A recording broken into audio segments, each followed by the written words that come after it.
Okay, so I semi prepared for this episode. I read a couple of articles by Mark Manson, which I'm going to be referencing throughout this whole episode. I think it's called The Problem with Masculinity, and then the other one's called The Problem with Feminism. So if you look at history, the most ruthless, the most violent people in all of history are always men. And you can see that from a young age, boys are always like more cruel or like more naughty, and they're a bit more rough. So the question becomes like, is it in our biology? Is it like part of us? Did we evolve to be like this? Or is it more of a cultural thing? And he says that it's a bit of both. So throughout human history, it's always been very violent. There's never been a point in our history that, we haven't been trying to kill each other. And this is because, like, for thousands, millions of years, resources were always scarce. And so the societies or like the cultures or the tribes that could accumulate the most resources were the ones who survived. And the thing is, you had to fight to get the resources, and once you got them, you had to fight to keep it. And so the most successful societies were generally the people who brought young men up to be not like violent, but like, like, Conquering? yeah, conquering. Because, there was never like a peaceful, like, hey, can you give me your land? It was always like, we Of take it. course. So the societies who raised the men to be able to,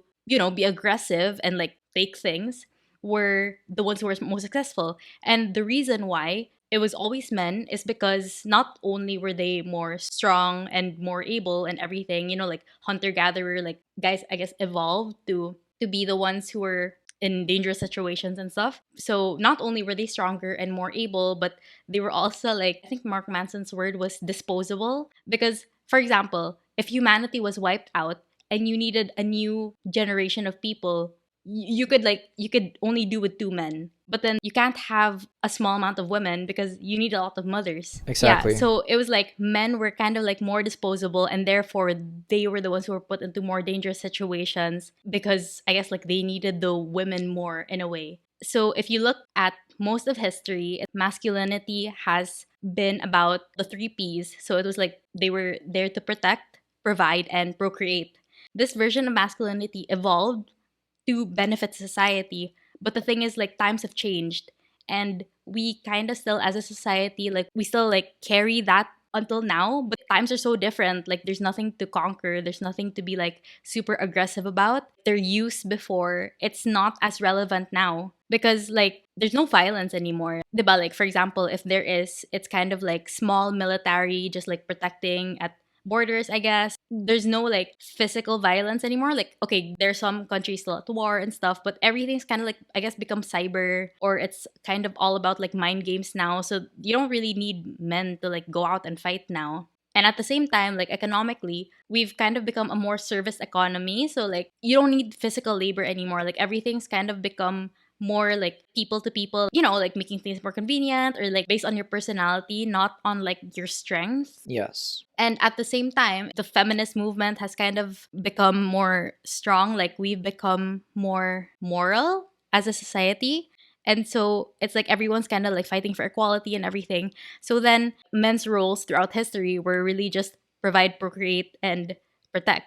And what is like the role now, I just found it really interesting because his point was like, based on like what's happening now, it doesn't make sense to like carry that anymore now, but it's hard to change because like that's always been like the perception of people towards men. And I guess like men themselves, like they don't want to change because, for example, growing up, like let's say during playtime, like guys are rough and stuff, and whoever I guess couldn't fight, or example like in sports, whoever was weak at sports was always considered weak, like a weakling. And so guys, I guess like from a very young age, they're taught to like hide their emotions, to like repress it, not to like understand themselves and like what's happening, not to engage their emotions or like question their emotions. It's just like whatever you're feeling, don't feel it, otherwise you're not a man. Or for example, like you can't even like show love towards your friends or whatever. Like even if you appreciate them, you can't tell them you appreciate them. Otherwise you're like, people are like, are you gay or something? Like, you kind of like Yeah. you question your sexuality, and you're kind of like taught to just like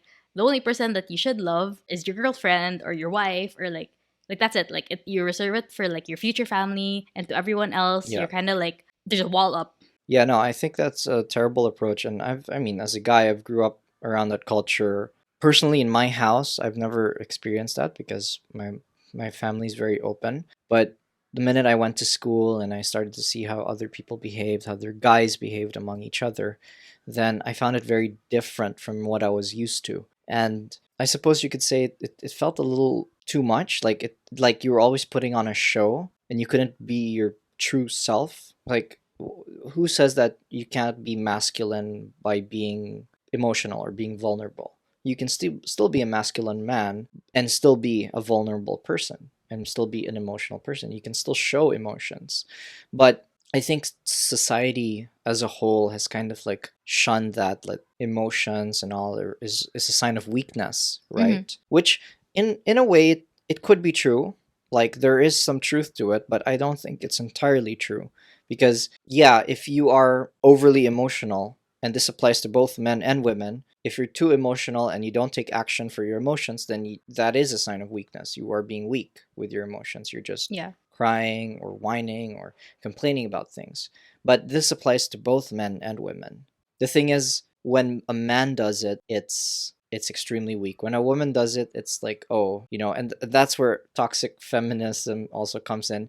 It's just a woman being a woman, being Mm-hmm. emotional. See, so it's like, no, if you're being overly emotional, it's wrong on both ends. It's wrong for both women and men. You both women and men have to take action for their emotions and kind of try to overcome it Yeah. to show strength. But being vulnerable is a sign of strength more than anything. If you guys want to check out the full episode, click the link on the screen or head on over to Spotify, Apple Podcasts, or wherever podcasts are available. Thanks for listening, and we'll see you soon.